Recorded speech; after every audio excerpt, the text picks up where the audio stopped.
बेटा कड़कनाथ सेठ बहुत ही जालिम था। वो हमेशा टुनटुनी पर अत्याचार करके उसे परेशान करता था। फिर एक दिन वो टुनटुनी को जंगल से फल तोड़कर लाने के लिए कहता है। टुनटुनी फल तोड़ने जंगल में पहुंच जाती है। तभी उसे पेड़ के ऊपर एक भूतिया चिड़िया की आत्मा दिखाई देती है। वो बड़े मजे से फल खा रही थी। उसे देखकर टुनटुनी डर के वहाँ से भागने लगती है। तभी वो एक शेर से टकरा जाती है।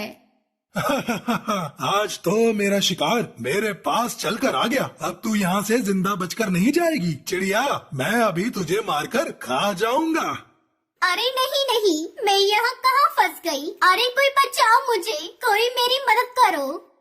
लेकिन जैसे ही शेर टुनटुनी पर हमला करने के लिए आगे बढ़ता है कि तभी भूतिया चिड़िया की आत्मा आ जाती है। चिंता मत करो बेटा, मैं तुम्हें बचाने आ गई हूँ। अब ये शेर तुम्हारा कुछ नहीं बिगाड़ पाएगा।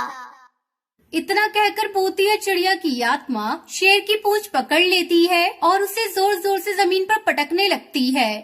नहीं नहीं, मुझे और मत मारो, मुझे बहुत दर्द हो रहा है। मैं आज के बाद कभी किसी पक्षी को परेशान नहीं करूँगा, मुझे जाने दो। चल भाग जा यहाँ से, वरना मैं तुझे जान से मार दूंगी। उसके बाद शेर डर के वहाँ से भाग निकलता है। तुम कौन हो बेटा, और इस जंगल में क्या कर रही हो? मेरे चाचा ने मुझे ढेर सारे फल तोड़कर लाने के लिए कहा है, इसलिए मैं यहाँ फल तोड़ने आई हूँ। ये सुनते ही भूतिया चिड़िया की आत्मा अपनी शक्ति से वह एक बहुत बड़ी टोकरी प्रकट कर देती है। उसके बाद आसपास के पेड़ों पर मौजूद फल अपनी टोकरी में तोड़कर गिरने लगते हैं। देखते ही देखते वो टोकरी पूरी तरह फलों से भर जाती है। चलो बेटा, तुम इस टोकरी के ऊपर बैठ जाओ, ये तुम्हें तुम्हारे घर छोड़ देगी। अब मैं जा रही हूँ, जब भी तुम किसी मुसीबत में फंसो तो मुझे आवाज दे देना, मैं फौरन तुम्हारी मदद के लिए पहुँच जाऊंगी।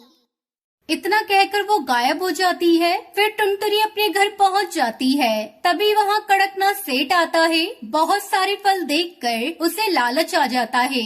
वो उन फलों को बाजार में बेच देता है और उसे अच्छे पैसे मिलते हैं। एक दिन कड़कनाथ सेठ टुनटुनी को बहुत मारता है। वो रोने लगती है। तभी भूतिया टुनी चिड़िया की आत्मा वहाँ आती है।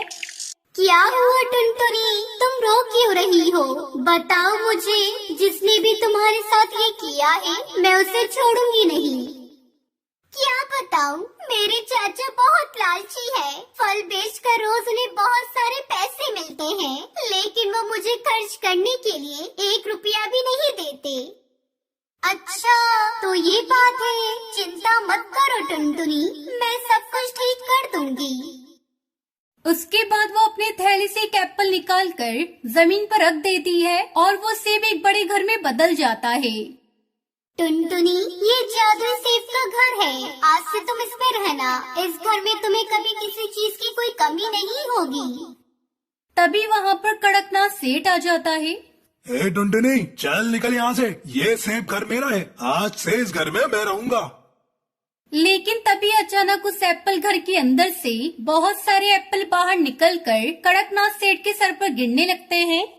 अरे मर गया रे, अरे कोई बचाओ, कोई बचाओ मुझे।